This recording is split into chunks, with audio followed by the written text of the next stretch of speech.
In the tapestry of life, where every thread holds a story, America in Black and White emerges as a haven for the voices echoing through the heart of our communities.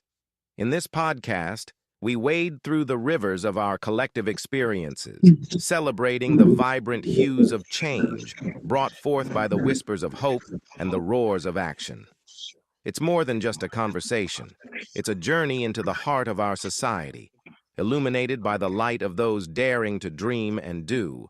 Join us, and let your voice be the melody that guides us toward a dawn where every color finds its place in the masterpiece of our shared destiny. Together, let's paint a future brimming with the positives that dwell in our minds and the actions that shape our world. Good evening, family, and welcome to another powerful episode of America in Black and White, where truth meets testimony and where our stories are honored, elevated, and reclaimed. I'm your host, Charles Zachary King, and tonight we're diving into a conversation about discipline, visibility, and the courage to rewrite your own narrative. Some people talk about hustle, but then there are those who embody it. Those who rise from the grind, from the grit, from the lessons learned in the trenches, and turn that into leadership, legacy, and impact. Tonight's guest is one of those rare individuals. He's an entrepreneur, a U.S. veteran, a builder of brands, a storyteller for the unseen, and the founder of PDP Media and Hustling 25/8. His journey stretches from turning wrenches on helicopters to turning professionals into powerhouses. From the bottom of the boardroom, from broke to boredom, from silence to visibility. Family, prepare yourselves because tonight we're sitting down with a man who doesn't just hustle, he hustles 25/8. Let's welcome Patrick Hart. Let's Hello, go. sir. What's up, man? How you doing? I'm doing just excellent. How are you? I'm good. I don't know what's up with this green screen. It got me looking all blurry and everything. Listen, I got to show up and show out for the people. So I want to make sure my screen look right. Come on, screen, get it right. I want to welcome you back to the show, and I definitely appreciate you taking some time to come back here, especially in this new season as things are growing. Thank you, man. I appreciate you having me here. So this is awesome. Is there anything you'd like to say to the audience before we get into the show? I would like to say, hey, thank you, audience, for gracing me and listening to my words, whether or not they make sense to you or not. Hopefully, it lands on you and finds you at the place you needs to be at the time it needs to find you. So just thank you for the audience. And listen, make sure you hit me up afterwards, especially if you have any questions or insights so we can collaborate. I'm happy to be here. Yes, sir. Well, let's just start first because I really want to make sure that the people get to know a little bit more about you, Patrick Hart, and those good things that, how things started to where you got to now, where you are this actual leader that you are now. I appreciate it. Go ahead. So can you tell us who was Patrick Hart before the titles, the platforms, and the recognition? Oh, great question. First, let me say thank you for having me on the show. I first started by saying that, and thank you for the audience for taking the time to listen in. Like many people out here that's either watching this live or watching this on replay, man, I was just one of those guys that I grew up. My mom, she came from the struggle. I came from the struggle. It was her and me and my brother. So she was raising these two young men by herself. We didn't have any father figures in our life. So all we knew was hustle, right? That's all it was a hustle. So, I call myself, that healthcare guy. Everything that, I do today, I touch is hustling 25/8 is because that's where I come from. And a lot of people tend to want to shy away from their background once they reach a certain status. For me, listen, I resonate with those people because that's where I came from. And what, my message to folks out there is just because you came from somewhere doesn't mean you have to continue to be there. You can keep that same mentality, right? That hustle mentality, but use it in purposes that's going to help you continue to elevate and reach new heights and then impact other people. So my journey, man, was, I wouldn't say it's unique, but I go from hustling to my mom being a high school dropout to her being on drugs back in the 80s to me helping her get clean, to us not having lights, not having gas, to me going to 8 different elementary schools, to me finally, honestly, just finding one middle school to go to and catching the city bus, an hour-long drive one direction just to go to middle school and then come back because I was tired of all the transition in my life. I needed some stability. So I was like, I'll make that sacrifice for myself. So ever since then, man, what I've been doing is just making sacrifices, figuring life out, putting myself in different positions, entering different rooms, trying to be the version of myself that I always dreamt that I could be as a kid. And so that's what I do each and every day, man. Wow. So with that being said, though, how can you tell us what was the thing that gave you this motivation, that gave you this drive, to be this successful individual that you are today? I would honestly give all kudos to my mom. Even though she was a high school dropout and she had street sense, she taught us how to hustle. She taught us how to believe in ourselves. She taught us what confidence looks like. She taught me what resilience looked like. She taught me what overcoming obstacles with resilience looked like. She taught me how to get up and pick yourself back up when there's nothing else to do. You don't know how to move forward. So I give it all to my mom. But what that instilled in me, because we struggled so badly, that instilled in me intrinsically that I wanted to create a life that I never had before, right? So you read it in the bio. After high school, I joined the Army. I spent 6 years in the military, traveling, seeing the world, which was beautiful. And that was the best thing that ever happened for me, man, real talk.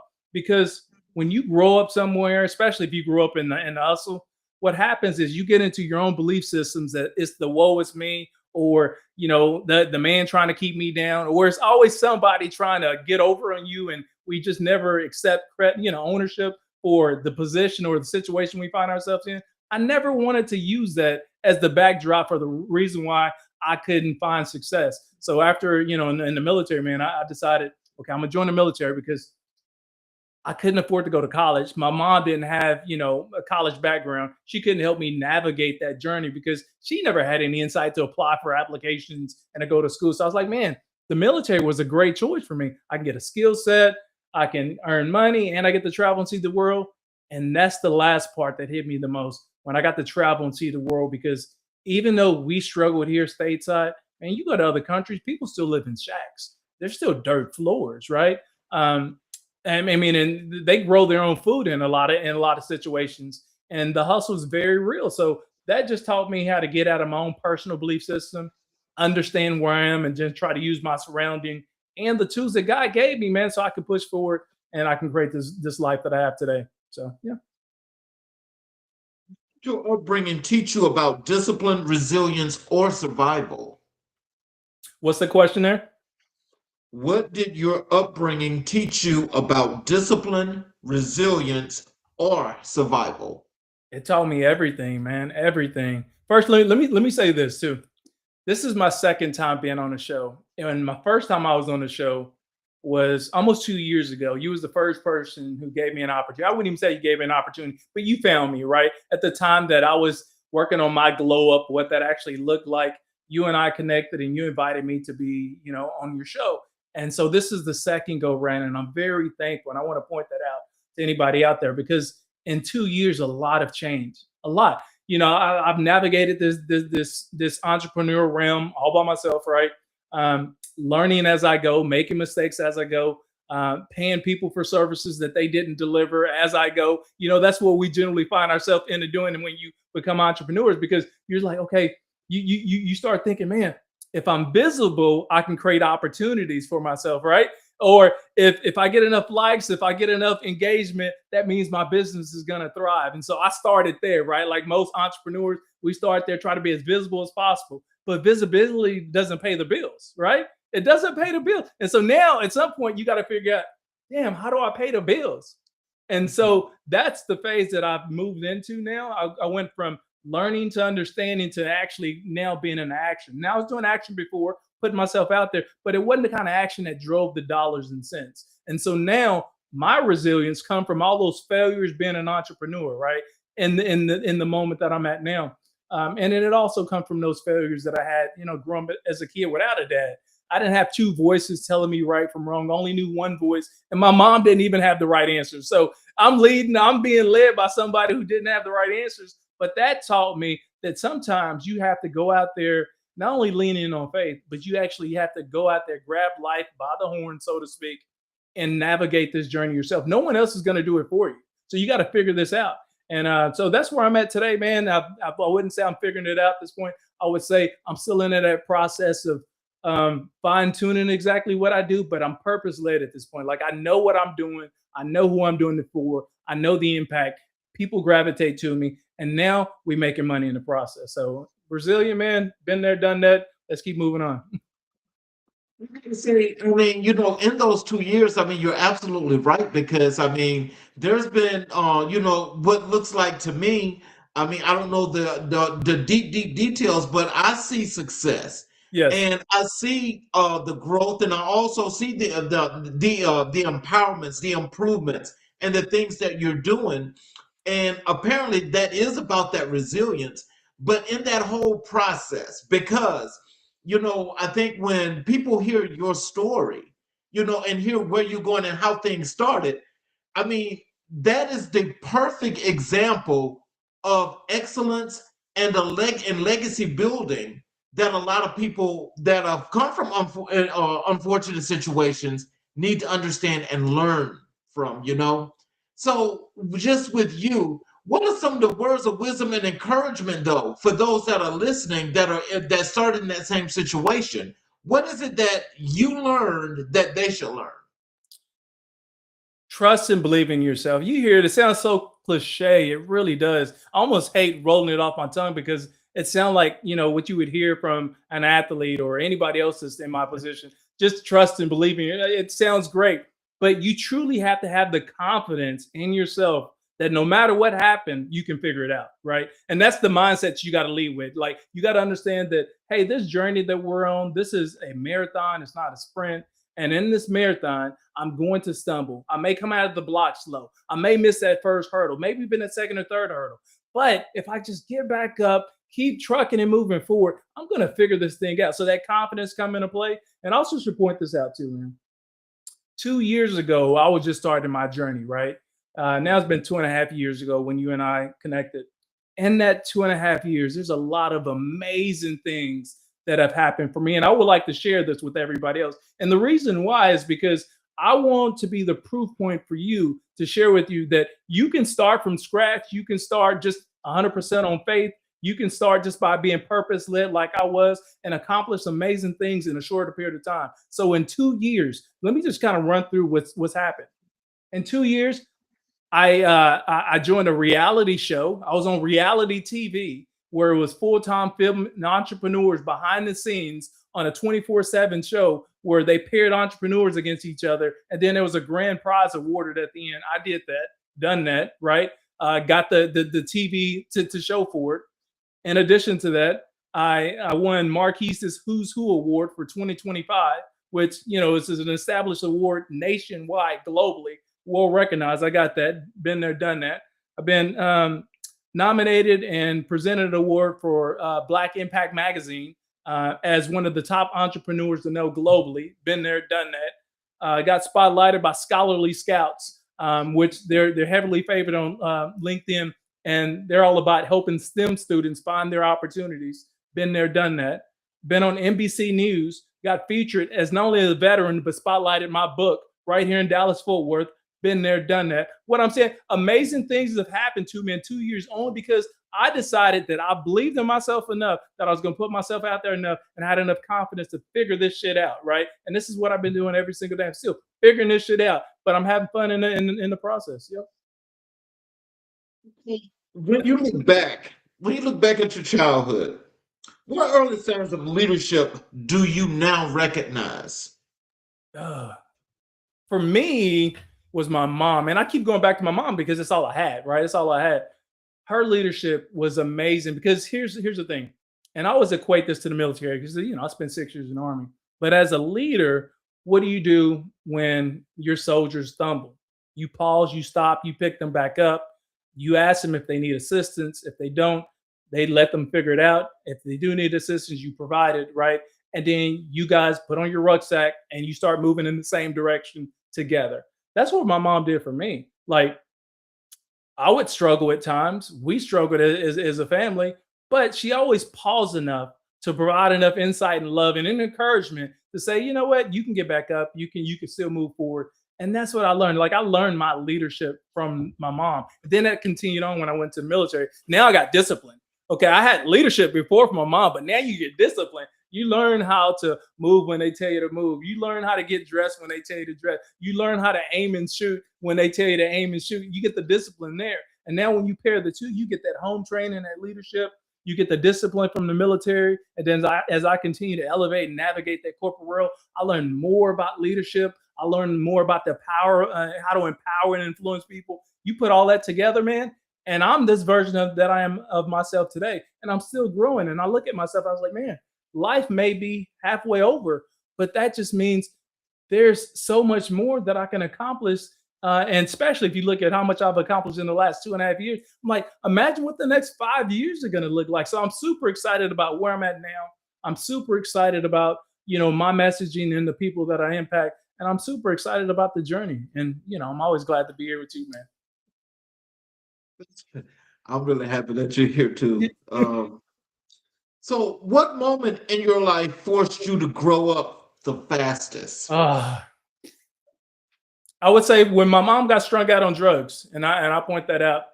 And when I talk about my mom, and I talk about my mom a lot, she passed away 5 years ago this year. She passed away right during the pandemic. And, me and my mom was like that. We're peas in a pot. So I was this mom boy.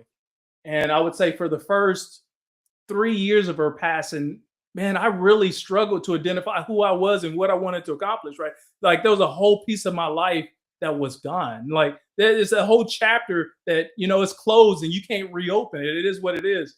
And that was so impactful for me that it opened up my eyes and said, you know what? If you're only going to live once, what are you going to accomplish in that time you're going to be here? And so for me, I've always been leaning into those challenges. Now I face fear head on. I'm looking forward to the next journey. I'm looking forward to falling down, only because I know I have faith in myself that I can find a way to get back up, that I'm going to learn from it. And then in those moments of learning, that's when those growth happens. And I've been growing daily, man. So I would say my mom passing was a big impact for me. But going all the way back, even bigger than that, before she passed away, was when she got strung out on drugs. And I had to be, I was probably like 10, maybe 11, around that age. And back then, she wasn't going to like a facility to get treated for drug and alcohol abuse. It was at home. We're going to sweat this out. We're going to figure this out. And that was me. So I remember those times where we were living in Georgetown, Texas. I was in middle school. So Georgetown is right outside Austin, Texas. If anybody's ever familiar with it, it's about good 20, it's about 30, 35 minutes north of Austin, right? We was living there. I was going there for middle school. And my mom was recovering from drugs. And during this time, we lived in this small little house. We were renting this house. And I remember this like it was yesterday. It was middle of the winter. The lights was off. The only thing we had was gas, but the lights was off. And my mom is in there shaking and shivering because she's sweating, she's trying to go through the detox process to clean herself out. And it was time for us to eat. And for whatever reason, the stove wasn't working right. So I go outside, I light up the grill. We use paper to light up the grill, and I'm cooking stuff on the grill with a pot, right? And I remember I'm like 10, 11 years old, just so I can go back and feed my mom and take care of her. That was a defining moment for me because I knew we were struggling. Like, we were literally struggling. Not only were we struggling financially, but we were struggling emotionally. We were struggling mentally. Like, we were struggling as a unit. And that left an impression on me that I never wanted to struggle. I never wanted to struggle. So to this day, I got 4 boys. My oldest son is 34. My youngest son is 21, right? My youngest son, he plays college football. And I also have 2 grandkids, 13 and 8 years old. So, 14 and 8 years old. Thank you. So I got my 2 grandkids. Neither one of them in their entire life know what struggle is like. Never had gas cut off, never had the lights cut off, never worried about where money's going to come from. Always was, active in sports if they wanted to play sports. All that is because the belief that I had in myself that I didn't want them to experience what I experienced. So I always give myself a pat on the back for migrating, becoming this version of myself, and then creating the future. We're talking about future leaders within my family who now they can pass this on. So this what we're doing is breaking that generational cycle. We're not growing up as strugglers. We're growing up from a great starting point to now where they can pass the baton and we can get bigger and better each and every time. Into you when you didn't yet know who you were becoming? What's that question? Who poured into you when you didn't yet know who you were becoming? Oh, I'll probably say my wife. I would say my wife. We've always been a support system with one another. Like I'm her biggest fan. I feel like she's my biggest fan as well. In fact, I know she's my biggest fan because 3 years ago when I stepped out on faith and I said I'm going to be a full-time entrepreneur and leave, this corporate career making, all this money. We're talking about I'm walking away from, over 300 plus $1,000 a year is what I'm making to go from to zero. And so she's been my biggest supporter. But when you tell somebody that, hey, I feel like I'm purpose led, I feel like there's another chapter for me that I need to actually live and experience, and then you look them in the eye and they look you back in the eye and they say, you know what, I got you, dude. That's everything. Like, I can get emotional talking about it. I can break down crying talking about that, because for someone to believe in you that much like that, I have no choice but to keep going up, keep excelling. You know what I'm saying? Like that's absolutely amazing. So my wife has been my biggest supporter outside of my mom. But now my wife has took the place and my mom is no longer here. Yep. Over to your Army experience. Yeah. So what led you to join the Army? I was looking for opportunities, man. And I was one of those kids, like many kids, I was a dreamer. Like I would, and still to this day, like, some people, they go to sleep at night and you ask them, well, what was your dream about? They're like, I don't know. I don't dream. I never dream. I can't remember. Dude, I'm one of those people. I dream every single night, like literally. Now, most days I don't remember my dreams, but a lot of days I'll remember my dreams. And so that was always me as a kid. And when you're looking around, you're looking at shacks and you wake up, you're cold, and you're waking up, you're hungry. The only thing you have is your own thoughts at that point. So in my thoughts, I'm like, what would it be like to live in a mansion? What would it be like to actually have a running car? What would it be like to have this, that, and the other, right? So I was always this dreamer. And I decided I wanted to turn my dreams into reality. So no longer want to struggle. I didn't want to be out the hood. I wanted to go to college. I real talk, I wanted to go to college. I ran track and I was pretty good at track. I was hopeful that I was going to get this scholarship for track. But unlike these kids nowadays where they have professional trainers and coaches that hold them up, I didn't have that. I didn't have any collegiate or high school support system. In fact, my mom, she only went to one of my games, and that includes basketball, track, and football. So I didn't have a great support system, during that process. So I thought I was going to be a track guy, but then I couldn't get my time where I needed to be. And I would imagine if I had some additional coaching, I probably could have got there. So the scholarship that I thought I was going to get actually fell through. And then I had a couple of buddies of mine. They were actually joining the military. And they was like, Pat, listen, we're going to be doing this, that, and the other. You should consider joining. I was like, dude, who wants to join the military? Like, for real? I don't want to pick up any guns. And like, that's not me, dude. That's not even me. And so here it is. It was probably about 2 or 3 weeks away from high school graduation. And I'm still scratching my head thinking, dude, how am I going to get to college? Because my mom is not going to help me out. How am I going to get to college? And so my best alternative for me was the military. I was okay. So I started weighing the pros and cons. Man, if I join the military, not only can I pick up a skill, but I can get the GI Bill. And then if I get the GI Bill, I can use that to actually go to school, right? So I was looking at how do I navigate? I was doing all that pre-planning as this young 18-year-old kid. How am I going to get the life that I really wanted for myself? So I pivoted. I joined the military with my buddy, signed up for 6 years right off the bat. And I stuck to my guns, which is I was focused on allowing the military to benefit me as much as I was allowing myself to benefit them. So meaning if I'm going to be all these deployments, protecting and serving these 24-hour duty stations, the whole nine, I was going to make sure I use the benefits that came from the military to better myself. So when I was getting ready to transition out of the military, I was like, okay, I still hadn't went to school yet. What do I want to do, right? What do I want to do? And I decided I was going to be this airline pilot. And I realized that Okay, I got accepted to flight school. We moved to a whole nother state, whole family. I started flight school and realized I can't afford flight school, but I still got the military's backing, like they're going to pay for school. So I dropped out of flight school and I started going to get my bachelor's degree from University of Phoenix. That was the starting point of the version of myself that I am today. Like that was the chapter outside of the military where life truly began for me. And I started using the resources like the GI Bill to better myself, to have, personal improvements so I can become the version of myself that I am today. So, how did working as an aircraft mechanic shape your mindset? That was great. I mean, well, one, you learned about camaraderie, right? You learned about collective, agreements, learning with each other. You learn how to be thorough too, especially in my position, because I was a helicopter mechanic. Aircraft, they can't go up with faulty systems. So if there's check marks in the log books, those check marks have to be logged off. Everything has to be straight before these, $1 million aircrafts go up in there with people in it. So I had to do my job. And so in doing your job, you have to be crystal clear on not only your job, but you're checking off your job and the work of everybody else, all your peers or subordinates underneath you. Because I got promoted fairly quickly. I mean, it was like 2 years in, I was sergeant in the military. And so all my peers that joined with me, here they are, they're still PFCs and specialists. And you go from being a peer to a leader, and that changes the whole dynamics of your relationship you have with your folks, right? You're like, okay, the same people that I shoot the shit with at night, I have to hold them accountable for their lack of work ethic. And so you learn a lot about yourself, you learn a lot about leadership, you learn a lot about, how to impact and influence people. And that was my journey, man. It helped shape who I am today and how I lead, individuals now.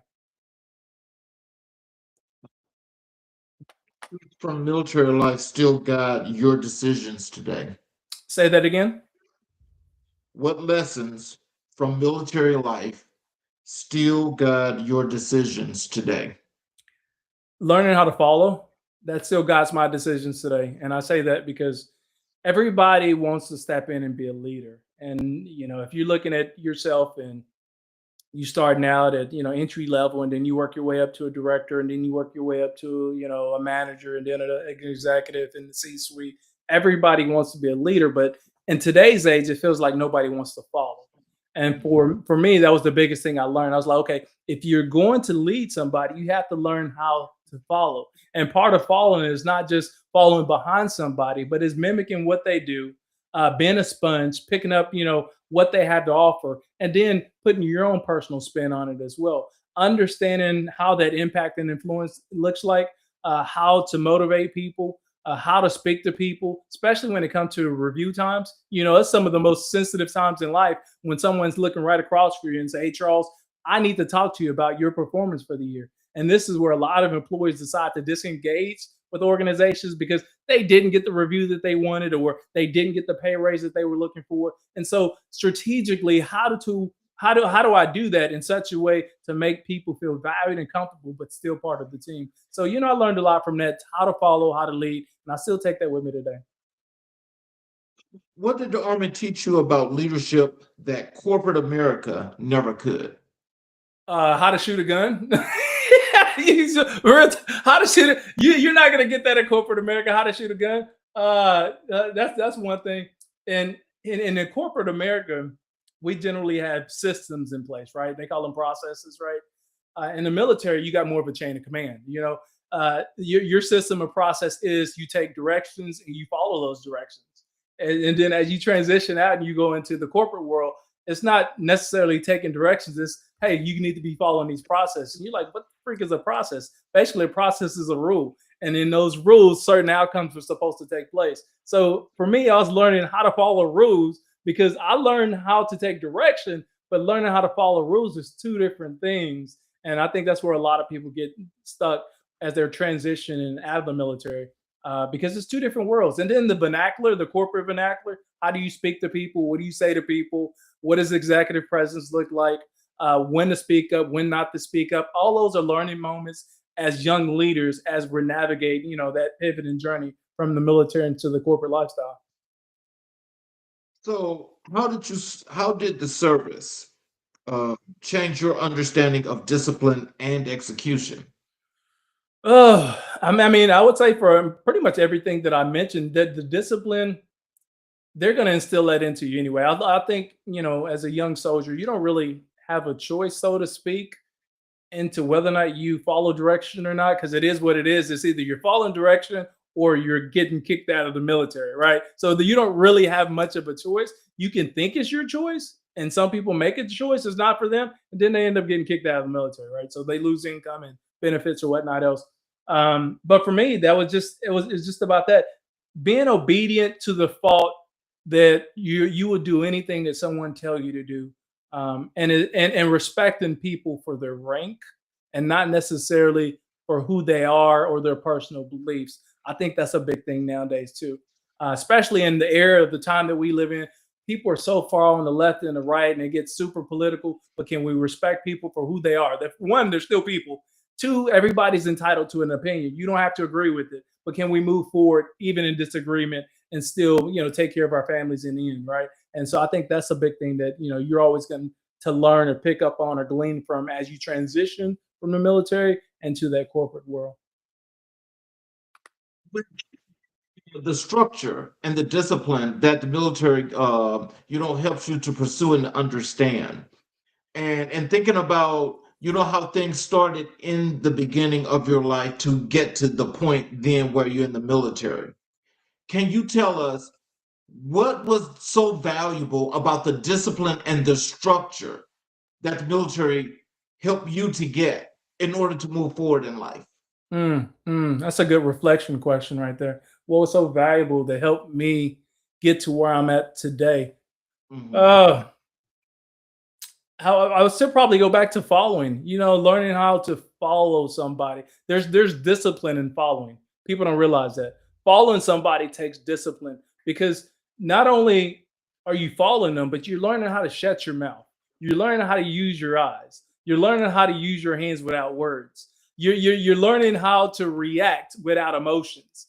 That's discipline, right? You have to do all of that in the military, and all of that taught me, which leads to executive presence. How do you navigate? You walk into a room, you command the room. How do you look people in the face? How do you deliver your message without offending people? How can you get your point without rambling? How can you navigate and control an audience without coming small? You learn all of that in the military. So that military is like extremely powerful for a lot of the things that we do today as executives, or a lot of the things that I do in the way that I show up. So I'm grateful for my experience. I'm grateful for what it taught me, because now I'm using a lot of that framework through a lot of my courses and tools that I talk to people about as well. From the military to your civilian and corporate life, because as you see, we're actually building up this ladder as you're going up this ladder. And I think it's pretty much it's a really great thing.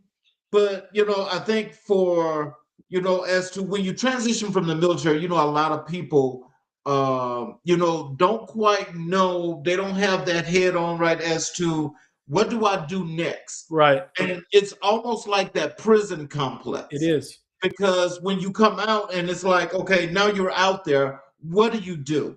Now, before I go into this first question, but I want you to give us give us a summation of this, because I want to know, what was your mindset when you decided you were going to leave the military and you were going to come out into the corporate world?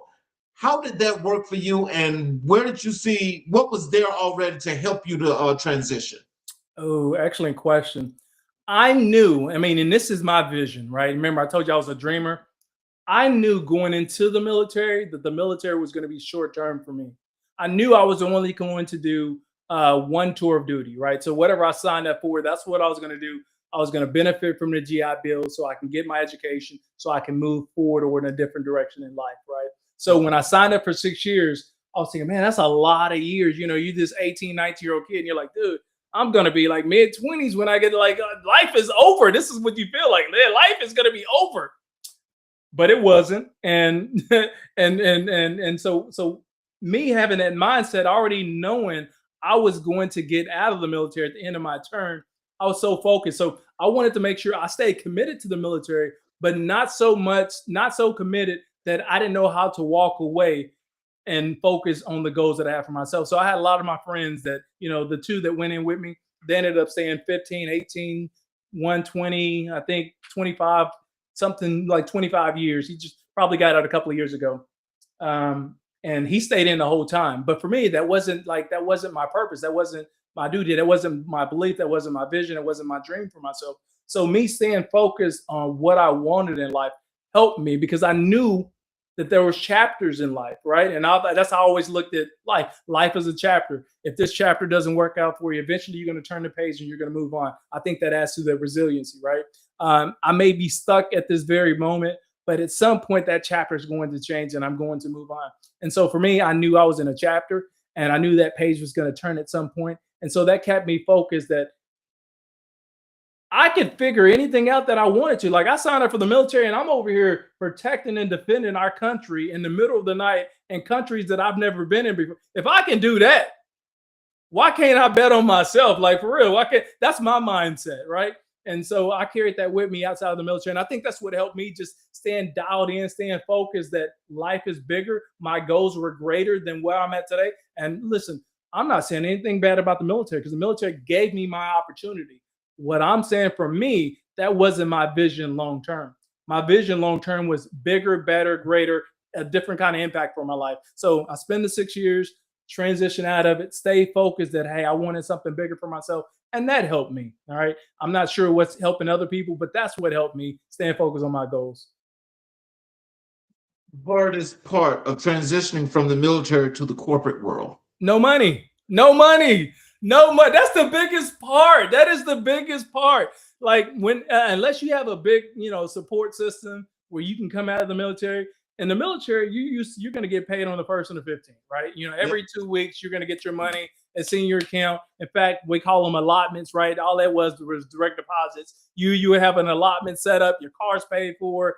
This and that was paid for. Everything was paid up for. So the minute you get your check, all your bills were paid for. Whatever was left, you're spending it, right? Mm-hmm. Well, we get so focused on living check to check that it prevents us from navigating away from the military, right? Mm-hmm. And so this is where a lot of people get stuck. This is where I wanted to make sure I was stacking my chips. So when it was time for me to get out, at least I had somewhat of a nest egg. And for me, I ended up saving. It was like 3 or 4 months worth of just savings. I figured, okay, that would be a great start. I can figure everything out myself. And that's what happened. I had to end up figuring things out. You take odds and end jobs to pay the bills. You figure things out. Were there moments of doubt? Absolutely. I mean, there was one particular moment that I was like, man, I should probably just go back to the military.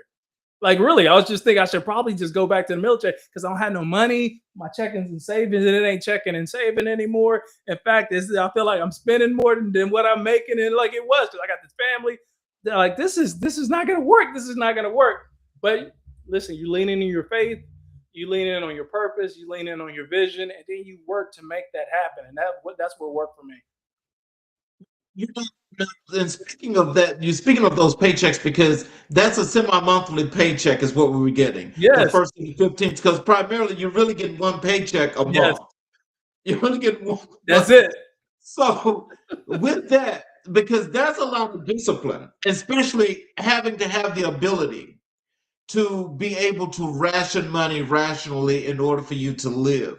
Because most of us that went into the military, we came in as an E1, especially if you didn't have ROTC experience. Mm-hmm. So with that being said, and you having to work yourself up into these positions, but you saying you were saving money, what was the thing that you charted for yourself, that this is what you're going to allocate for your savings? How and why did you do that? My savings, I put it like this. I shared with you that, I came from a single family, just my mom, no dad. There's also my brother. We're 5.5 years apart. He's 5.5 years younger than me. So I'm the oldest of 2. Even when I was in the military, we struggled. Like, the struggle was still there. So like, when you go into the military, people think, oh, your life is great. You got all this money. Right. Dude, E1, E2, you ain't making jack, dude. You ain't making no money. You barely got enough to freaking get your car washed and go to a couple of movies. You ain't making no money. So here I am, this young, navigating the ranks. Mom's still struggling. So is my brother. I'm making what little money that I have, providing for myself, and sending money back home. So whatever little coins that I had, I was working on saving. Like I was a true hustler back then because I was so committed to myself and the vision that I had for myself. I was going to make it work. I was going to make it work no matter what. And so here's something where a lot of people, they fall off. As you make more money, you have to learn to pay yourself. As you make more money, you have to learn to pay yourself. And what I mean by that, just because you're making more money doesn't mean you spend more money. You make more money to save more money so you can use that money for other greater adventures for yourself. So that was my mindset. And I was able to get that because when you come from no money, you value money. You value every piece of money. At least I did. So I valued every single penny that I had. And I got really frugal at how and when I spend money. And even to this day, like if we would say, me and my wife, we've been together for 27 years. We've been married for 24. It'll be 25 this year. At the end of December, it'll be 25 years we've been together, right? Married. So we've been together a long time. And one of the pet peeves that my wife had for me today is I'm extremely frugal. Like she's like, baby, we should do this. We should do that. We should do this. I'm like, well, how much is that going to cost? That's my first thought.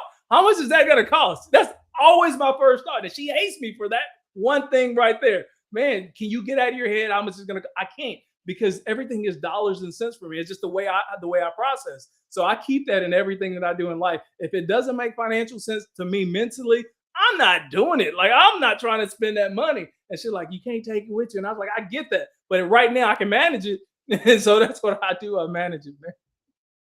So, how did you climb from the bottom of the boardroom in healthcare tech?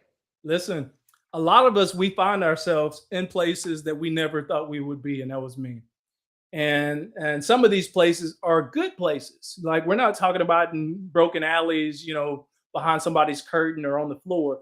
I found myself in places that I never thought I would be. Like you would dream, but to actually be there, and you're like, wow, this is like me. Like I'm actually here, and we're actually doing this thing. And I think that a lot of that was just still believing in myself, focus on those goals. But the big thing too is not only having confidence, but having enough confidence to know that you can almost do whatever you put your mind to. So I used to look at jobs that I really, really wanted, let's say in an executive level job. And then they tell you all these things that you need to have. You need to have 10 years of this, 7 years of this, 3 years of this. You need to have, master's degree, bachelor's degree, all these qualifications. And I was like, well, do you really need to have all that stuff? Or can you have like really dope experience? And so I was always one of those guys, if I have dope experiences and I have this gift of gab where I can actually talk to you, don't get me in front of a recruiter, because you get me in front of a recruiter, it's over. Like I'm gonna sell myself. So I was like, let me use my gift of gab that I have. And I was always bet on myself. So I would apply for the positions that were like technically outside of my range. And so the bigger opportunity came for me, I would say in 2015, where I became a healthcare technology executive. I went from healthcare on the provider side to healthcare technology on the technology side. And we're talking about going from here to here overnight, here to here overnight. So I became an executive leader. I was a vice president of a business unit serving 8,000 customers nationwide, had a business development team in Chennai, India. Collectively, my whole team was probably comprised of about 50, 55 people. So it was a big team. And here I was, this was my first big executive position. What do you do in those situations? You got to figure it out. It takes a moment first where you sit down and you're like, man, am I really here? Like, is this thing really, really happening? So where you got to get past that, then you have to learn how to lean on other people to fill in for gaps that you don't have. And that's the biggest thing I think a lot of us, we miss, is we think we have to know everything. And I was one of those guys that I learned from the military. I don't need to know everything. I just need to know the right people that I can put in place where they can do that one job and do it very well, so I can move on to other things as well. So that helped me out tremendously. Confidence, doing shit that I wasn't supposed to be doing technically, right? Putting myself out there. And then once I get these opportunities, I'm running with it. I'm going to be the best person in that position ever. So all of that led me to a successful exit at the end of 2018, where that technology company was sold for a lot of money. I was one of the few people who looked like me that was actually on the executive team when it happened. And that changed my life. And I'm grateful for that experience. And now I'm using all of that knowledge and insight to help people change their life as well. What shifts were necessary for you to succeed in corporate spaces? I didn't catch the first part of it. What mindset shifts were necessary for you to succeed in corporate spaces? Yeah, I think the biggest thing is, the last part that I shared is that you don't have to know everything to be successful at your job. You just have to know how to use other people's skills and allow people to show up the way that they want to, as long as they're following the correct processes, anything could be possible. So, that was the biggest thing for me, just learning how to allow people to use their skills to benefit the organization, which in turn benefited me. Mhm. What does professional visibility mean to you? Professional visibility. Yes. Hmm.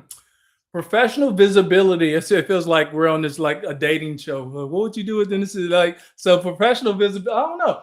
Professional visibility. I've always been one of those guys that I equated visibility with looks, right? You know what I'm saying? Like you feel like what a manager should look like, what a leader should look like.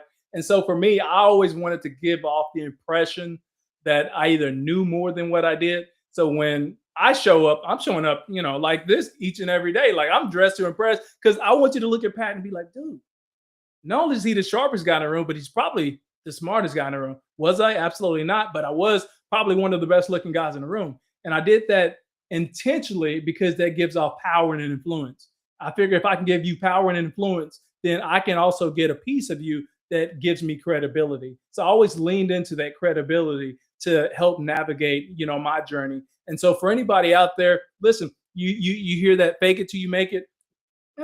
Are you faking it? Maybe not. What you're doing is you're finding comfort in the uncomfortable.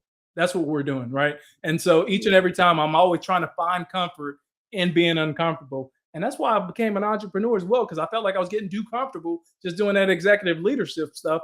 Now let's do it, become an entrepreneur and figure this shit out ourselves. And this is where I'm at, man. And I'm loving it.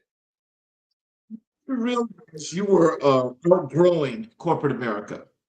Man, this was probably right after the acquisition happened. It was end of 2018, um, right during the pandemic. We were probably 2021. I was working for a little small startup company, and I was like, dude, here I am again for another startup. And I like startups because of the risk. There's a lot of risk and rewards with startups, right? A lot of people don't like that because your resume, you can go from I've been here a year and a half, I've been from here a year and a half, I've been here a year and a half, and they're like, why are you? Because I put myself out there and I'm not afraid of these startups, right? So that was me. But the risk was I decided, or I found out, like working for these other organizations, how they were benefiting from my network to drive revenue. And this was the last startup that I worked at, and I was like, dude, I built up this following across LinkedIn. I started out in LinkedIn in like 2009. So here it is. We're 17, 18 years later. I still have that same LinkedIn account. And I built up these followings over the years. And I was using that same network to benefit these organizations to help them grow money. And some of these deals that we were working on were multi-million-dollar deals that were closed. And I was like, okay, damn, if I can help this organization drive in multi-millions of dollars, what if I turn that network around to work for me? And so that's always been my thought process now. Now let's grow a network so we can collaborate, we can work together, we can kind of make the money that I would be making for these organizations. So that was my biggest mindset shift, and that's how I knew it was time for me to make that pivot, because I wasn't getting any more of it. I wasn't fulfilled anymore. I felt like there was a greater purpose and a new challenge that I needed to tackle. Over to your entrepreneurship and your company, PDP Media. So first of all, what inspired you to create your media company? Digital media sounds sexy. Let's start there. Listen, digital media sounds sexy. Everybody had a digital media company. I felt like with digital media, you can encompass so many different things. Like it could be like a baseline for other growth verticals. So I wanted to create a media company because I love storytelling. I love telling stories. I love talking to people while they share their stories. I love listening to stories because remember, we go back, I was a dreamer and I find inspiration in people's dreams. I feel like it's so impactful when somebody wake up and be like, man, you won't believe what I dreamed of. I'm like, well, tell me more. Let's tell me more because I'm excited about those dreams. And what I realized is, dude, there's a lot of people like me who are dreamers, but they're stuck. They really stuck. They're like, I got this big dream and I want to figure out how to make it work. This is where I come in. Let's make those dreams work. And I felt like digital media was the place for me because I can take those stories and we can make those dreams come to reality. So that's why I leaned in on digital media, and that's why I created PDP Media. And I think I broke the news 2 years ago. I think you're the only network that I shared this on. PDP Media actually stands for People Dig People Media. So People Dig People Media is what it was about because people resonate with people. And so that's what PDP Media starts with. And that's why I started a digital media platform. And now, and I'm not sure if this is a question or not, but now I've also added on Hustling 25/8, which is my newsletter. And are we going to talk about this? Do you have that question listed down? We're gonna get to that part, but you can go ahead and as you're answering, that's fine. Okay, yeah, because well, I mean, if we're going to talk about Hustling 25/8, that's going to be great because that's going to be a new this, and it was not going to be. It's a new venture that I'm doing. For me, I feel like it's putting entrepreneurship on the map, making it visible, and then creating opportunities. But we'll get to it. I got a couple of comments here in the chat, and this first one here, I definitely appreciate this. This person says that I put my glasses on because I'm trying to read, so I don't want to disrespect you. When you says this is an awesome platform, but I want to thank you for that. And again, I can't quite see that, even though I got my glasses on, it's kind of small. This second one here is greetings to the host and the guest from, oh Lord, Misha. Misha. Yep. Okay. Hey, Misha. So we appreciate that. Thanks for tuning in, and I hope that you learn and like a lot about this show as well. And our this last one here is let's see, what does this say? Greetings again. Just subscribe. Great discussion. So Royal Mish. Hey, good to see you. Appreciate you tuning in. Yes, that's definitely great. When we talk about your entrepreneurship and your media company, can you tell us what gap did you see in the market that others were ignoring? Honestly, you know what? People always tell you two things. They tell you one is find a gap, right? Or find your niche. And I don't feel like I had a gap or a niche, but I knew I had a voice and I knew how to message. And I felt like I was going to figure things out like I've done my whole entire life.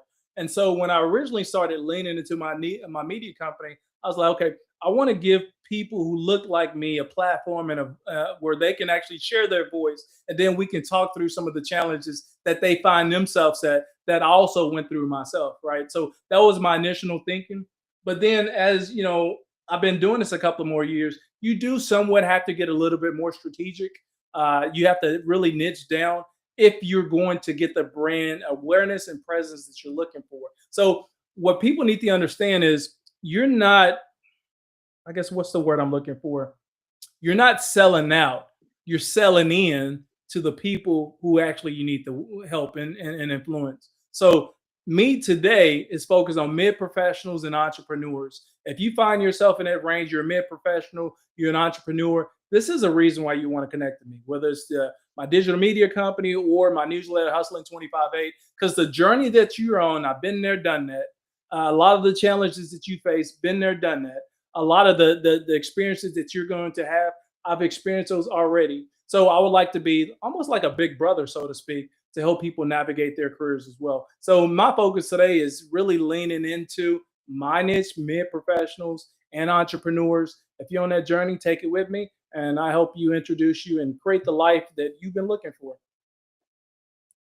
With your media company, what are some of the things that you're doing that's we understand when you said what it's about because it's about the people. Yeah. But how are the people? How are you relating this to the people that's in your surrounding area, your communities, and so forth? How are you bringing these people into the fold?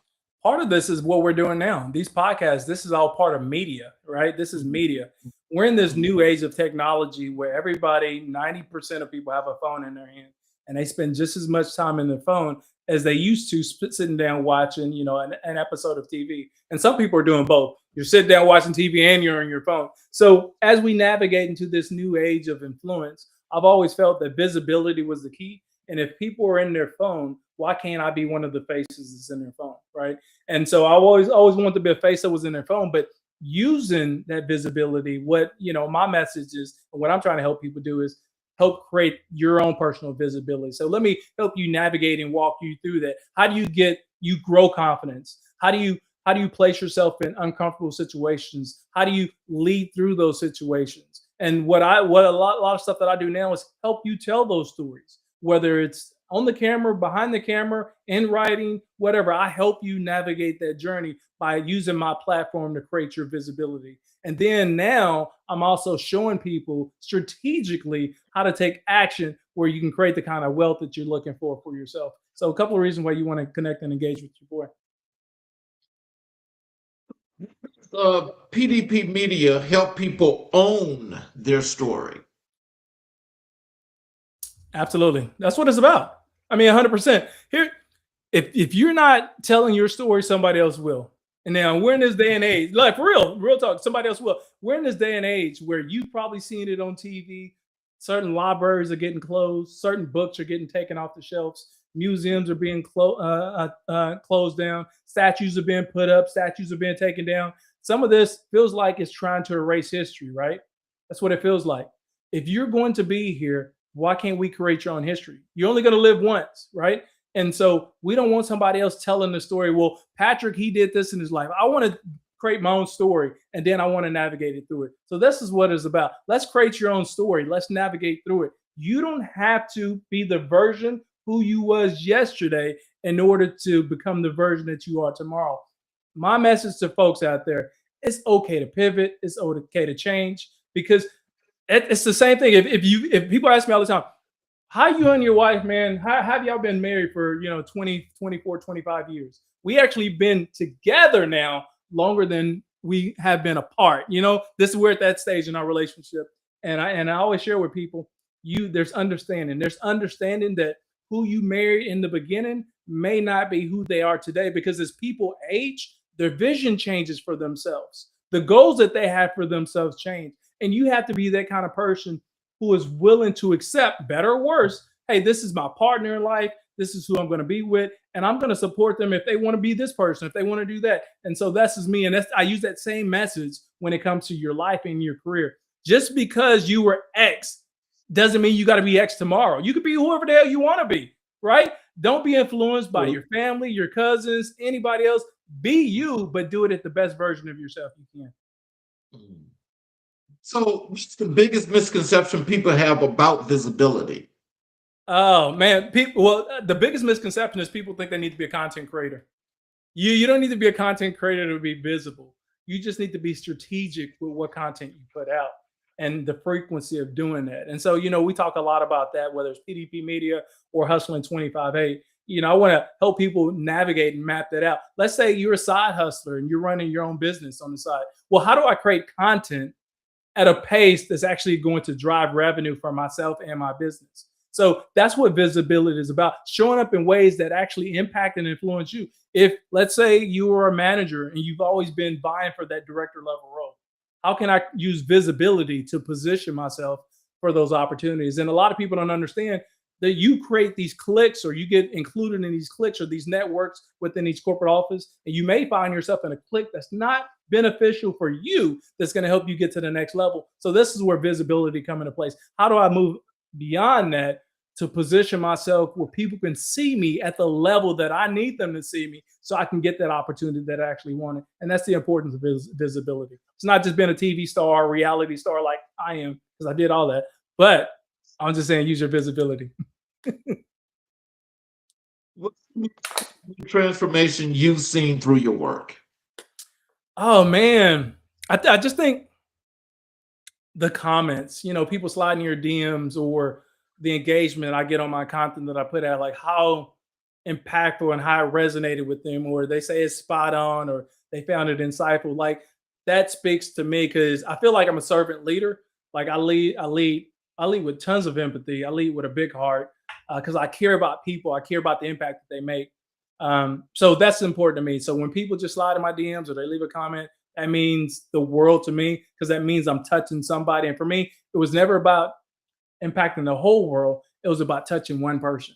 And if that's your focus, then you can help so many other people just by helping that one person. Yeah. What does it take to build a brand with integrity and impact? Money, money.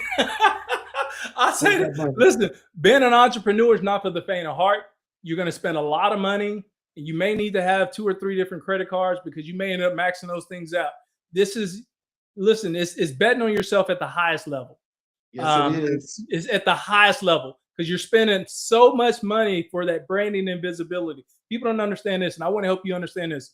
If you want to create a brand for yourself, not only is it consistency, but it's systems to help you maintain consistency. And what a lot of people don't understand, well, what the freak is a system? Systems is all the tools that you use behind the scenes, whether it's accounting, whether it's AI tools, whether it's quick, whatever it happens to be, that's going to help you be at your most efficient so you can do what you want to do at your highest level. So you have to invest in those tools to be to grow a brand. It takes money to be spotlighted. I have so many of these different awards where they came to me and they say, hey, we want to feature on this, that, and the other, but you still have to pay for the publication, right? Or you still have to pay for you still have to pay for the award if you want the award. So there's branding that comes into that. And then there's also putting yourself out there and collaborating in such a way, because if you're going to grow a brand, your brand is generally not solo. You may be a solopreneur, but it takes other people around you to help amplify your brand. So you have to get strategic enough where I'm connecting, collaborating, and networking and putting myself in the right rooms and or circles that's going to help influence and grow your brand. So that's going to be just as important as everything else too. And being transparent. Entrepreneurship, you have to be transparent with yourself, to your family, okay? Because the journey is tough within itself, but if you don't have the right support system, you can flame out before you even get started. So I just want to share that bit of information with people as well. Creating a brand takes some time, takes some support, it takes resources, and has the right tools and systems in place. What are some of those things from the initial perspective when those that are looking at trying to build a brand, those that are trying to build a business, those are trying to learn networking? What are some of those things that they should initially think about and initiating a process to make these things happen? Yeah, one is, who is your audience? You got to think of who is your audience. What problems or solutions do you provide? You have to think about that when you're building your brand. You need to be forward thinking. Think about if I had all the resources in the world, every bit of money in the world, what would I look like 4, 5, 6, 10 years from now? You have to be thinking of that. Or what would the maturation of my brand look like? You have to be forward thinking is what I'm getting at. So if you're not forward thinking, you may or may not be ready for entrepreneurship yet, because it takes a lot of forward thinking. You're thinking past the situation that you find yourself in. You're thinking what success actually looks like, and then you're working your way back into that success. So I would tell you to start there. Start with your vision. Let's start networking and collaborating. Get your resources, your money right. You need to have at least, I tell people, at least 6 months to a year of reserves that it's not play money. This is investment money. And then you need to start strategically aligning yourself with other people who's willing to support your vision or your brand grow so you can help amplify it. So, how do you balance creativity with strategy in your media work? That's a good question. How do you balance creativity with strategy? For me, it still goes back to your vision board. What's your vision? What is your vision? And I've always envisioned myself having not only multiple businesses, but multiple streams of revenue. So what does those multiple streams of revenue look like for me, right? Whether that happens to be newsletter, whether it happens to be merchandising, whether it happens to be public speaking, whether it happens to be, acting, whatever that happens to be. I always leave room open for opportunity while I'm still keeping my vision alive. So learning how to pivot and understand that, hey, I've been doing this for 3 or 4 months and I'm not getting the return on investment that I'm looking for. It may be time to pivot. I think that's going to be something that you need to be thinking about as well. But then sometimes I may have been doing this 3 or 4 months. I'm doing what I'm supposed to be doing, but I'm not doing it right. So you're doing that self-learning, or collaborating with other people, or picking up a coach or mentor to help you develop the skills that you don't have. Using all your resources, you have to do that as you grow as an entrepreneur. Otherwise, you're going to get stuck. You're going to feel siloed. You're going to feel by yourself. The weight's going to get heavy. You're going to go broke in the process. And then you're going to end up in a position working for a company that you really don't want to work for. So let's get strategic and let's make it do what it do. Well, I got one more comment here. This is from Misha Fisher, and she says, great conversation. Thank you, Misha. I'm glad that you're listening and continue to watch. And please make sure that we connect after the show, because I definitely am trying to connect with you to have you as a guest. Yes, let's go, Misha. Let's go. Connect with me too. I want to connect with her, especially if she's going to be a guest. So, what mistake entrepreneurs make when telling their story? Leaving out the details, like the facts. I would say almost every entrepreneur has a struggle story. Every entrepreneur almost went broke. Every entrepreneur had those moments of doubt. And honestly, and if I'm being quite honest with everybody, I have doubt, man, maybe a week, every single week. Like seriously, like real talk. You doubt yourself. But this is where the confidence come into place. This is where your systems come into place. This is where your vision boards come into place. Because if you're following your systems, if you're following your vision, if you're doing the work that you're supposed to be doing, you can overcome a lot of those struggles that we all face. We all face it as entrepreneurs. So I don't want to sit here and tell you guys you're not going to be sad. You're not going to cry. You're not going to feel like you're broke. You're not going to feel like you don't supposed to belong in a room. You're not going to feel like you're playing on fair ground, because all of that comes through your head. But you have to lean on what you know. You have to lean on what you've been through. You have to lean on your faith, and all that's going to help you navigate and push forward. So that's my 2 cents. Now I got to say, I think when you say that, and some of those things that you said earlier, they resonate because they are real. I think for most of us that are going into entrepreneurship, you're right about the one thing, and that is, you're going to need money, but I can guarantee you, if you may have started out with this beautiful credit score of 830, Oh yeah. I can guarantee you that thing is going to slide. Oh, absolutely. Because you're leveraging debt. And that's the big thing too, is you can be an entrepreneur, but my big thing too is being an entrepreneur is already risky, but you have to learn how to take additional risk in becoming an entrepreneur. So that may means maxing out a credit card.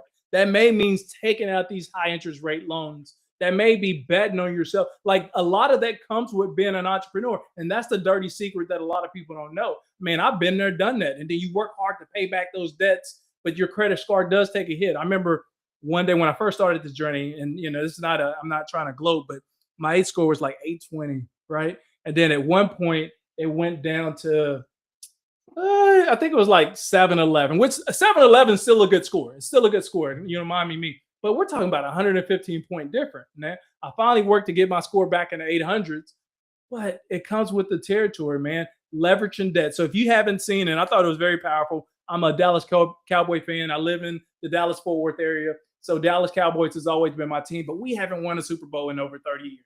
Where am I going with this? Well, they released a Netflix special with Jerry Jones, and he talks about, the risk that he took and the sacrifices he made to buy the Dallas Cowboys, and how they were leveraging debt and almost going broke. And now they're America's team, and they worth like $13-16 billion, right? Only because of the risk that he took. So that gave me a new perspective, new insight into Jerry Jones thinking, even though I still think we need our own GM, but I respect the moves that he made, right? And these may be similar moves that you need to make as well in your career as an entrepreneur, as a hustler. How do we leverage risk, taking the right risk, being in the right room, saying the right thing, doing the right thing at the right time, and it may be impactful for you to grow your career. Well, yeah, I'm gonna move over to another section here, but Misha just responded to the last statement, and she says for sure she's eager to connect with us all. Let's go, Misha. Let's go. Let's go. Looking forward to it. Let's transition over to Hustling 25-8. Yes. So first of all, tell us, what does Hustling 25-8 truly mean to you? Yes. I'm glad you brought that up. I named it Hustling 25/8 because in life it feels like that's what we're doing. It feels like we're hustling around the clock 24. And Hustling 25/8 is all it is street vernacular that hey, we're getting our grind on, right? That's what Hustling 25/8 means. But it also carries this undertone or this negative connotation that makes people think it's negative or I got to hustle forever. And actually, it's quite opposite of that. Hustling 25/8 for me means purposefully, strategically driven to hit the goals that you want for yourself. That's what Hustling 25/8 is. All we're doing is we're mapping out the scene, we're making the connections, we're making the right moves where we don't have to hustle 25/8. We're using our network and our hustle to hustle for us. So we're no longer hustling 25/8, but Hustling 25/8 resonates with so many people who find themselves in the in I guess in the stresses of life, right? In the hustle. And so that's what Hustling 25/8 is about. Is hey, I see you, I've been there. We can get past this together. So come and join along Hustling 25/8 strategic movements to amplify your brand, your presence, and create the lifestyle that you were looking to create for yourself. I want you to take some time, if you would, to please explain that newsletter because, when you first put out your newsletter, I mean, I read your newsletter every time you put one out, but for those that have not, can you just kind of like break that down as to the stuff that you're putting in your newsletter is very useful. It's Yeah. very useful. It's very meaningful and purposeful. But I think a lot of people might not get some of the vernacular to maybe understand the main purpose of your newsletter. Yeah, great point. The main purpose of the newsletter is to help you navigate where you're trying to go. Okay. A year ago, when I started hustling 25/8, it was just 100% solely on LinkedIn. And what I was creating content that would actually speak to where people found themselves. So it was motivational, insightful content to give you this belief that you can be a greater version of yourself. So it was all insights and motivation. Here in 2026, I transitioned Hustling 25/8 to make it more action focused, action backed. Now, we've already been inspired, we've already been motivated. Now, what do we do? So, this is where we at now for Hustling 25/8. Now, we want to take everything, we built up our confidence, we built up our strength, we built up our energy, we built up our vision, right? So, now let's get strategic. Well, how do we use that information now? So, Hustling 25/8 today is just a roadmap, it's a playbook to help us make the move so we can develop the life that we want. So if you're a mid-level professional, if you're an entrepreneur, things that I talk about is, and I just kicked this thing off. I just kicked this thing off 7, 8 days ago, right? We could talk about mid-level professional. How do we navigate, get in this room, move to the next room? How do we get from that room, move to the next room? What do I need to do to go from here to here? We can talk about that professionally. Let's say we're an entrepreneur and I have a coaching business. Well, what's the right message to slide in somebody's DMs to help create an open a conversation? How do I move somebody from interest to actually paying? So we talk a lot about that, the tools, the techniques, the strategies that are needed to get you from here to here. That's what Hustling 25/8 is about today. So yeah, join me for the ride. Another thing that I'm doing too, because I'm an entrepreneur, because I like fear, because I like visibility, because I like putting myself out there, I'm also building this in public. And what I mean by that, daily, Monday through Friday at noon Central, you can tap into my events page. And I'm always going to have a daily live talking to you about how do you build $1 million business and do it in 12 months. So I'm doing it in real time. I'm showing you guys in action. This is what it looks like. I'm showing you the moves that I'm making. I'm showing you how to collaborate with somebody. I'm showing you the systems that I'm actually using to create the network and the influence that I'm designing as well. So all that is beginning to unfold this year. And that's what Hustling 25/8 is about this year. This philosophy become a lifestyle instead of a slogan? Say that again. How did this philosophy become a lifestyle instead of a slogan? Well, I think it gets back to what we were talking about before. To create a brand and have influence, it generally takes not only visibility, but it takes some type of capital. You got to invest money in yourself, right? And so that became one of these things for me. I'm going to be hustling 25/8 because I feel like this is what I need to be doing. Like I was purposefully led to be here. I'm moving in faith, and faith is telling me there's a bigger impact that needs to be made. Now, am I for profit? Absolutely. You listen, a lot of people think just because you move in faith, that means you're broke, you don't make any money. No, that's not what it means. It means I'm moving in my purpose, which is to impact and influence and help people design the lifestyle that they're looking to create for themselves, but it's also for profit. So I want to show you how to make money while making money as well. And that's what Hustling 25/8 is about. And that's what I've always lived on right now since I became an entrepreneur. I'm going to continue to hustle for myself, for the dreams that I have for myself. And if I do it right, it's going to have an impact. It's going to have a ripple effect across the world. Now, that's a great lead in because this question is definitely one that, I mean, we really want to hear this answer. Yeah. What separates hustling from effective hustling? The last part you cut out. Hustling from what? Effective hustling. That's strategy. It's just vision and strategy. A lot of people don't believe this, man, but it's real. One, if you have a vision, you have to write it down, and it amplifies that vision. It amplifies that dream. Two is if you can dream at night, you can get up in the morning and you can write down that dream. If it's a dream that you really want to accomplish. Now, what we want to do is we want to go from dreaming to action. I don't want you to dream anymore. I want to say, okay, dude, that dream, that was a really good dream. It scares the shit out of me. How do I get it? And I talked a lot about this in my book. I talked a lot of this on my NBC special when I was featured by NBC News. Is I want you to dream so freaking big that not only does it scare the crap out of you, but these dreams are dreams that nobody's in your family's ever accomplished before. These dreams are so big that no one in your circle of influence has actually decided that they wanted to do for themselves. That's what dreaming big is about, right? I want you to dream so freaking big it scares the crap out of you so much that you're actually scared to share it with somebody else. And that's me. This is where I'm at.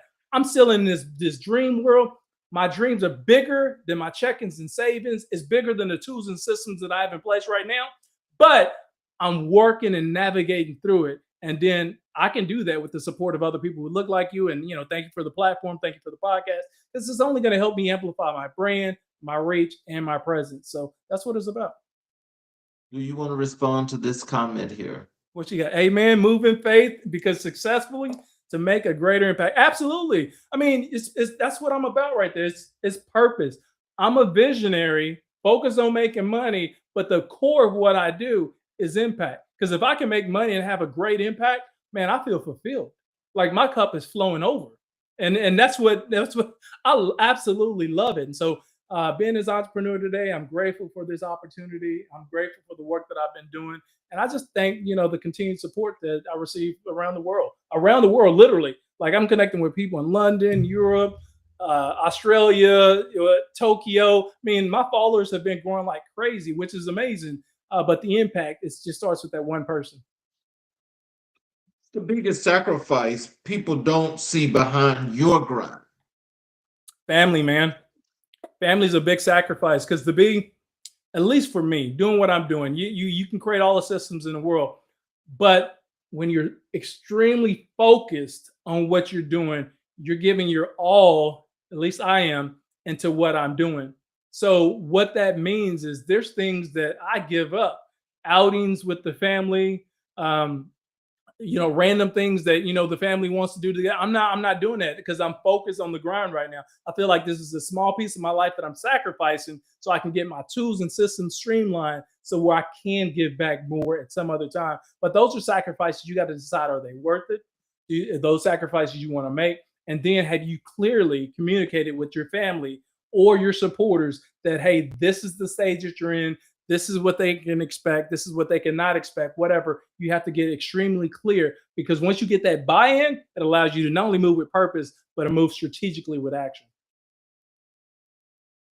Stay grounded while moving at such a high pace. Purpose, right? Faith, purpose and faith and vision. That's it. Now I simplified that because I can get long-winded at times. I like to talk, family. But that's it, man. Those three things: purpose, faith, and vision. You stay focused on that, and the rest is going to take care of itself. Over to media presence and recognition. What did it feel like being featured on NBC5 News? That was thrilling. That was so live. It was so fearful too. Like I don't know, if my audience can resonate with this, but I've always been one of those guys. I love going to like theme parks, and I want to get on the roller coasters because that first drop, you know it's getting ready to come. You climbing up, you're climbing up, you're climbing up, you're climbing up, and then you know that baby's about to drop, right? That's what that was like, man. You're like you're climbing up, you're climbing up, climbing up. Then those lights come on, kind of like what you have here on your podcast. The top of this, people probably can't see it. It says on air.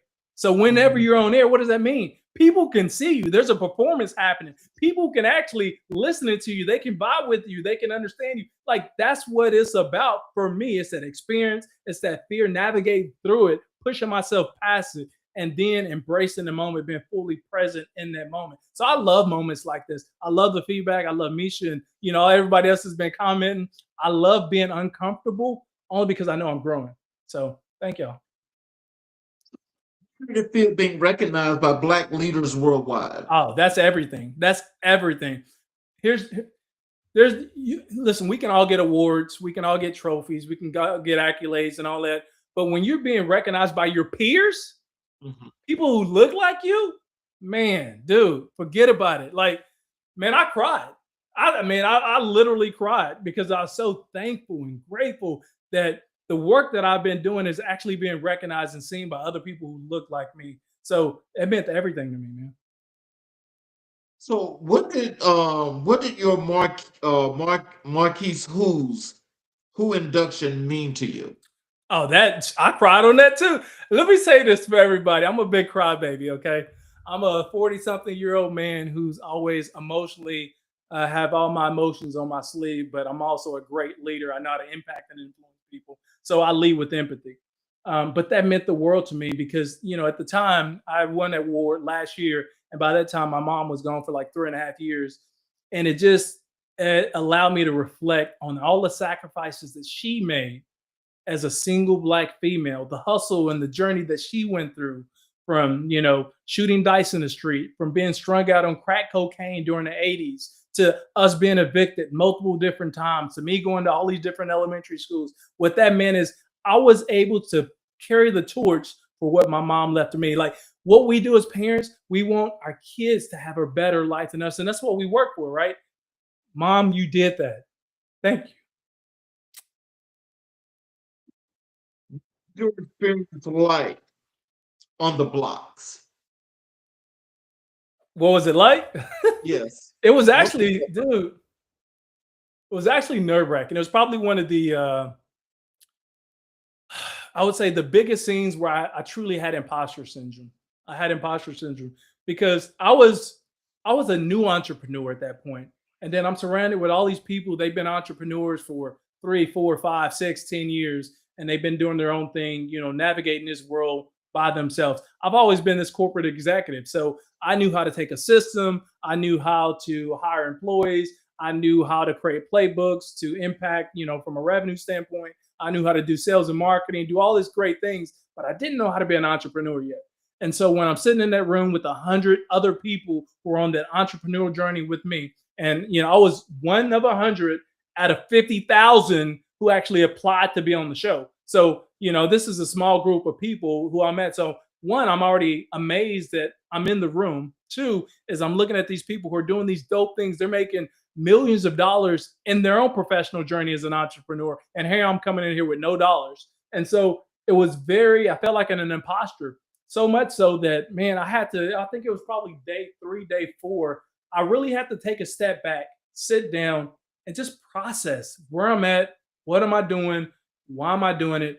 And that imposter syndrome came on heavy. And it took me a good 30 minutes, like seriously sitting down by myself, processing everything that's going on and allowing myself to continue on and push forward and move through it. So it was probably one of the most daunting experiences that I had, but I'm grateful for the opportunity. And I learned so much, not only about myself, but also how to better myself as an entrepreneur. How do you stay authentic while becoming more visible? Oh, just like this, man, keeping it real. Like I don't really hide anything, dude. I mean, we talked about credit cards debts. I mean, it was thousands of dollars in credit card debt. We talked about the emotional toll, me crying. I still have videos that I haven't posted yet. And at some point, I'm going to be like Kanye West and I'm going to post all these videos of me crying. I was going to talk about, I knew I was a genius. You know what I'm saying? Like, I got all the stories. I got the receipts to show you, dude, where all the doubt was real. That's what keeps me motivated. Sometimes I go back and look at that stuff and be like, man, 2 years ago, that was you. Look at you now. Right.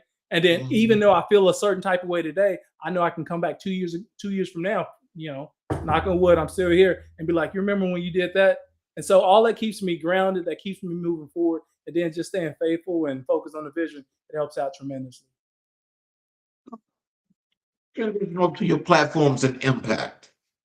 So can you tell us what inspired Health Hustle Chronicles? Yes. Health Hustle Chronicles is a podcast of mine where I was spotlighting leaders specifically in the healthcare space to help tell their story, right? It was basically an extension of PDP Media, but it's give people a platform, voice versus video, right? So I felt like it was a good, not only transition, but it was a good instrument to have as part of my journey, as part of my digital media collection.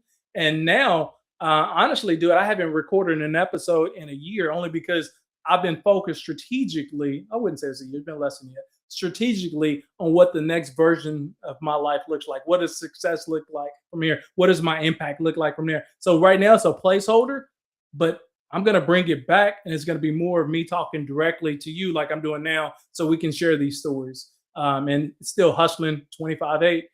Health Hustle Chronicles is all about the hustle. And I named it Health Hustle Chronicles because I had an expansive background in healthcare. I tagged myself that healthcare guy because healthcare is one of the biggest industries in the world that actually support the needs of the people who need it most. So you can get healthcare from around the world. So being that healthcare guy, it resonated with my background, but it resonated with the impact and that I'm trying to lead with going forward in 2026 and beyond. Messages do you want people to take from broke to boardroom? The message that I want people to take from it is it's really about the resiliency. To go from broke to boardroom, it takes the mindset that not only do you believe in yourself, that you can accomplish whatever you want, but you're also focused on those goals for yourself. Going from broke to boardroom is a mindset, right? It is going to take you doing the work. You have to do the work, but you have to be mentally strapped in, locked in. If you're going to go from broke to boardroom, you can't focus on what happened to you yesterday. At some point, you have to brush that off, and we got to move forward. What happened yesterday? What I learned from that is that I'm still resilient. I'm still here. Now I want to take those understandings, those messaging, and continue to build and develop from that. So that's what it's all about. It's the mindset that we can become the best version of ourselves at any given time. Hustling 25/8. Help people transform their lives. It is because the way it helps you transform is about giving you the tools, the playbook, the systems that I've picked up along the way. This is what a lot of people are missing, right? When they start a business, they have a vision, but they don't have the tools. You may have capital, but you still don't have systems. You may have, you can create content, but you don't have support. You need all these various things as you continue to grow. So what I'm bringing you with Hustle 25/8, I give you a little bit of everything. There's a platform. We can show visibility. I'm going to share the tools that I personally use to help build my brand. I'm also going to share you the frameworks and the playbooks that I've used to help build my brand as well as my influence. And, I know it's going to benefit you as well. So I invite you to sign up for Hustling 25/8. Do that today, not tomorrow, but do it absolutely today. I have two goals with Hustle 25/8. We're going to grow $1 million in revenue, and we're going to do it in 1 year. We're in day 20, and I only kicked this thing off like last week, Monday of last week. So I waited intentionally for a couple of weeks because I wanted to get people past their New Year's resolution, right? Because everybody starts these New Year's resolutions, and by week 2, you're like, okay, now what am I going to do? Well, let's lean into ourselves. Let's lean into the vision that we have for ourselves. Let's grow our careers. Let's grow personal wealth. Let's grow our side hustle. Let's grow our business. And we can do that with Hustle 25/8. What role does storytelling play in leadership? Everything. Storytelling is everything. In fact, if you look at, a lot of us, we watched the national championship game last night, right? Miami was playing Indiana. Or you watch boxing or UFC or any sporting event, soccer. And before the game comes on, there's always the sportcasters. They come on at least an hour before the game actually kicks off. What are they doing? They're building an excitement around the game. How do they build that excitement around the game? They give you the personal insights and stories to the players that are on the field, the impact that they're trying to make, the journey that they went through. All that is powerful stuff to not only get your blood pumping, but to keep you engaged, because now we got a personal investment into that particular player or that team. And so that's what storytelling can do for you. It can actually amplify your message or your brand in such a way it's going to resonate with people who actually sees value in that story. Why is visibility not optional for Black professionals and entrepreneurs? Oh man, too many times we get passed over for opportunities. Too many times we're not placing ourselves in the right situation. I was an executive of a company that sold for $750 million. We're talking about $250 million shy of $1 billion, right? It sold for $750 million. And I was one of the key members on that team. Absolutely powerful. How did I do that? I got out of my belief system. I put myself in rooms that made me uncomfortable. And then I told myself I can be the best version of myself and I can show up with presence each and every time. This is what visibility do for you. On that journey, so many people who looked like me was 100 times smarter than me. They were head down doing the work behind the scenes to help us create the evaluation for those money managers to actually gobble us up. But they wasn't in the room when the transaction went down. When that bell struck and the check was signed and that money started going from account to account, they wasn't there, but I was. So that was a reflection period for me. It's like, well, why are these people not in that room, right? And that's what visibility did. Visibility helped me get in that room. And I want more and more people who look like us to get visible, to get actionable, to find your voice. That was the biggest thing I found as an executive, how to speak up for myself in rooms that actually mattered, in a way where people were actually, they want to learn more from you. And this is what we need to do if we're going to be in the spaces that's going to help amplify our brand, our presence, and also our check-ins and savings. We got to get it right. Transition over here to legacy and future. What legacy are you intentionally building? Oh man, one of impact. What I raised boys. I got 4 older boys. I told you they range from 35 now. My oldest son is 35. My youngest is 21. So I have all boys. And remember, I shared with you, they've never experienced the hustle before. They never really had to hustle for anything. They never experienced a bad, say, moment, in life in our household. None of that is happening, right? And so, as a young leader, having all this military training, having this corporate experience, my legacy was always about, I wanted to give my kids opportunities. This is something that most of us don't have. When you grow up broke, when you grew up struggling, the only thing you're looking for is an opportunity. You're not looking for a handout. I'm looking for an opportunity to show people that I'm worth it. I'm worth the bet. I'm worth the risk. I'm worth it 100%, right? And so this is what I'm teaching my boys first, and then sharing it with the world, is that if you do it right, you can afford yourself opportunities, and then those opportunities can be passed down to other people as well. So for me, it's all about opportunities to make decisions in your life that you want to make. We're not making them out of fear or out of risk or out of you can make them just because I want to make them, and you get that. Question: what's next for Patrick Hart, PDP Media, and Hustling 25/8? I don't claim to know the future, but I can't claim to continue to have a big dream and vision. And so this year we're all focused on Hustling 25/8, building that out to $1 million, continuing to impact and influence other people on that journey, having 50,000 subscribers on there. And why is that so important? The money is important. It's not as important to me. Like the $1 million will be life changing for a lot of people, but for me, is the strategy behind making $1 million is to prove to people with the right work ethic, with the right systems, with the right tools and strategies, that you can grow your wealth to $1 million and only do it in 12 months, right? So that's the first part of it. The 50,000 people, I'm creating an ecosystem. In that ecosystem, we can begin to network and learn from one another. That's the real player move right there. That's the impact right there. Once you have your own ecosystem of people, and you can start moving them along and doing things, it creates so many different opportunities. So that becomes the baseline, the foundation of what growth looks like for me going forward. So I'll just leave it at that. In closing, what are some words of wisdom and encouragement that you have for our guests, how they can connect with you on social media, links for your website, those good things that you like for them to know? Oh, absolutely. My tag name is That Healthcare Guy, THAT Healthcare Guy.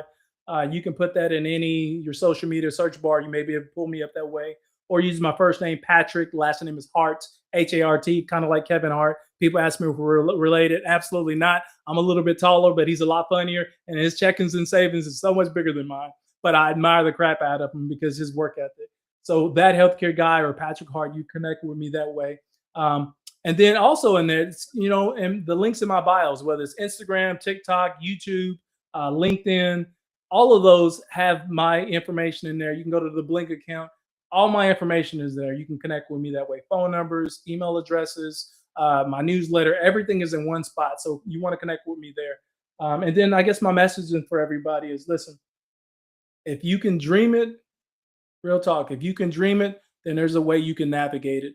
And what we want to do is we want to navigate it to create the life that you wanted for yourself, the life that you truly deserve, the truth that you work for. Let's get it. Let's do it together. So let's keep hustling.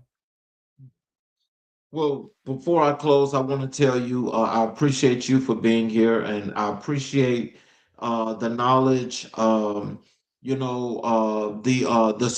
your story for what it means and what it displays, and the positive message, that we like to continue to send when it comes to this platform. And truly, I want to tell you that again, it contributes to the Black excellence that has been here.